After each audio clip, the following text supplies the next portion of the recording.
Today we're going to do a comparison between the iPhone 14 Pro versus the OnePlus N30. First thing to mention is only 1080p both front and back on the OnePlus versus the iPhone, which of course can shoot up to 4K 60. So this comparison is not supposed to be fair. I know that the $300 phone does not stack up against a phone that's like $1,000, but just to put it next to an iPhone, which is pretty common and a lot of people have out here in the States, just to let you guys see how it just stacks up side by side. I feel like right now most of these phones do a good job taking photos outside during the daytime. Of course there are some things that stood out, like the N30 doesn't have as good HDR as the iPhone, but if you do take like a really good picture outdoors besides the HDR stuff, it looks pretty decent. Now with the price of the OnePlus, since it's only like $300, you're basically getting the bare minimum. So if you just need that, then this one is perfect for you. You don't need to take pictures of your kids or your pets, or even if you don't need like a super high processor to do a lot of gaming, you just want to do some simple scrolling or just watch a couple of YouTube videos here and there, then this phone will be just fine.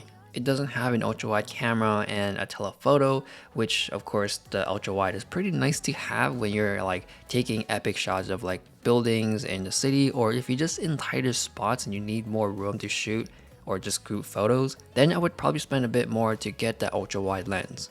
And the max zoom on this OnePlus is at 6x, which I think the normal zoom range I feel like most people would be using is between 2 to 6 or even 5x. So I feel like if you need to zoom in all the time and you want the crispy clear pictures, then also I would spend a bit more to get a telephoto lens.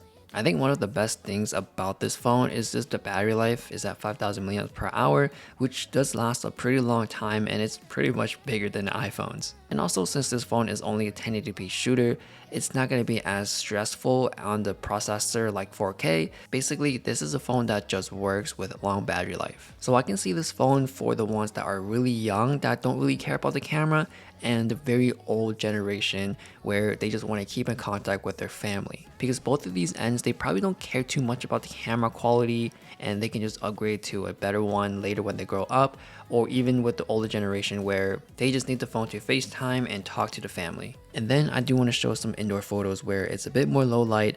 The OnePlus is not like super sharp, but it's still good enough to make out what you're shooting. This is where I would avoid to zoom in on the OnePlus and just stick using the wide lens, because you're basically digital zooming where you can see more noise and artifacts the more you zoom.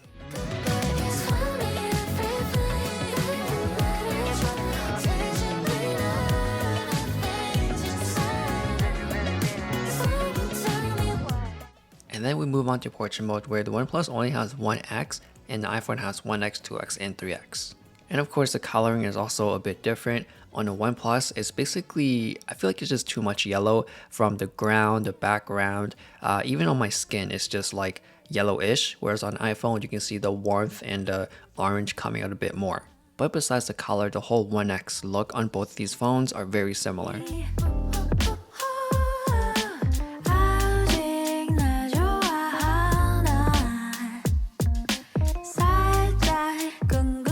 For video, like I said before, the OnePlus is only a 1080p shooter, so for the ones that are more on the budget side, they should expect this, and of course it's not going to look as good as 4K. Especially if you zoom to the 3x, which you can clearly tell was very digitized, and this is where the 4K truly shines over 1080. And I did switch the resolution on iPhone to be 1080, so both can be on the same resolution. And the only thing that really stood out to me is the stabilization. It's just pretty shaky, not ideal for a lot of heavy walking or running. So if you are standing still panning, the OnePlus will do just fine.